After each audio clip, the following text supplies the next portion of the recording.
Ex Machina is a 2015 science fiction film. Written and directed by first-time director Alex Garland, it stars Domhnall Gleeson, Oscar Isaac, and Alicia Vikander. Ex Machina tells the story of Caleb, a young programmer who wins a visit to his boss Nathan's private estate. Nathan is the CEO and creator of Bluebook, the most popular and advanced search engine in the world. Soon, Caleb finds out that he has the opportunity to evaluate Nathan's creation, the world's first artificial intelligence, Ava. Caleb willingly accepts the opportunity and the Turing tests begin.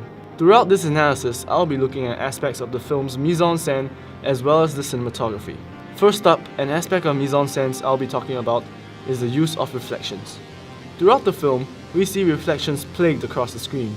Oftentimes, the camera even pans down to them, making them all the more obvious. This use of reflections brings me to the film's theme of duality. Duality is present throughout Ex Machina. You can see it in the film's story of a man and a machine, in the setting of the film, a futuristic man-made home in a dense natural jungle, and in the dual nature of the characters. An example of this is the second Ava session of the film. Ava points out that the conversations are one-sided. Ava then questions Caleb. It starts out normal, but then Ava abruptly asks if Caleb is married and if he is single. At that very moment, we are greeted with this amazing shot. The focus shifts from Caleb to Ava, and we literally see the image of Ava split into two. At first, this shot doesn't really mean much on the first viewing, but after watching the entire film and going back to this shot, we can clearly see why this shot is there, and what it foreshadows about Ava's character. This scene is just one of the numerous times that the film brilliantly uses reflections to illustrate its themes of duality.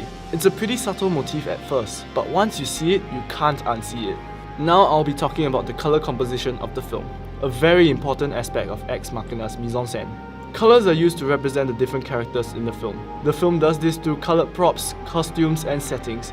Caleb is represented by the color blue. It's the most evident of the three main characters of the film. In the beginning of the film, we already see Caleb in a blue office, wearing a partially blue shirt and using a blue phone interface. As the film progresses, we still see Caleb dressed in blue clothing. From this, we can tell that the film is screaming to us that Caleb is represented by the color blue. Similarly, Nathan is represented by the colors black and grey. He is dressed in black and grey clothing almost constantly, and his house is mostly black and grey as well, easily showing us that black and grey serve to represent Nathan. The last one is Ava. Her color isn't really identifiable at the beginning, as her bare body does contain both Nathan and Caleb's colors.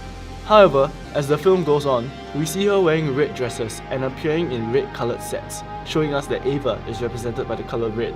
Now we know that the characters have their own colors, but the real question is, why these colors? Well, the colors represent traits that we can easily identify in the characters. For example, loyalty and intelligence in Caleb, wealth and power in Nathan, and also anger and violence in Ava. Apart from character traits, the colors also serve to represent the state of the relationships between the characters, as well as their inner conflicts. Some examples will be when Ava wears a blue dress to ask Caleb out on a date, and when Caleb is wearing a black and blue suit when deciding whether to sign Nathan's contract. With that knowledge of colors, we can now move on to the cinematography of the film, and how different lighting is used to establish which characters are in control. We know that red equals Ava, blue equals Caleb, and black equals Nathan. From this, we can see how the lighting is used to represent these characters in their moment of dominance. To name a few examples, when Ava triggers power cuts, the lighting turns into a full-blood red. When Nathan is lecturing Caleb, the frame is filled with black shadows as the lighting becomes low-key.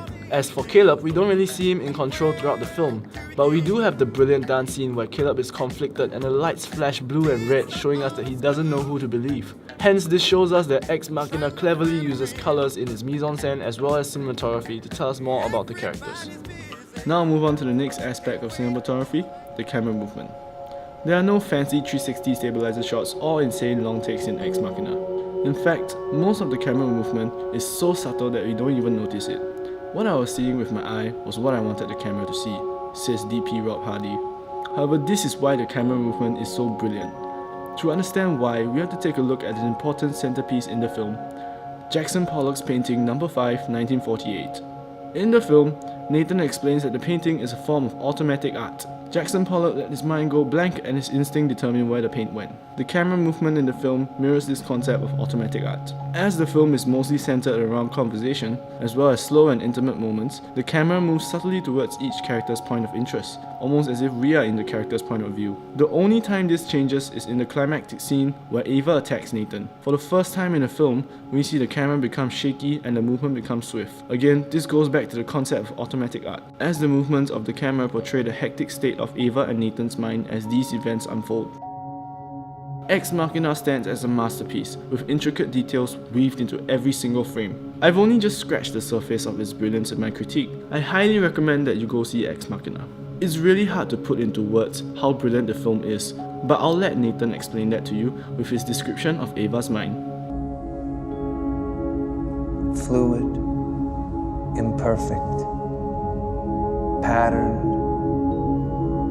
chaotic.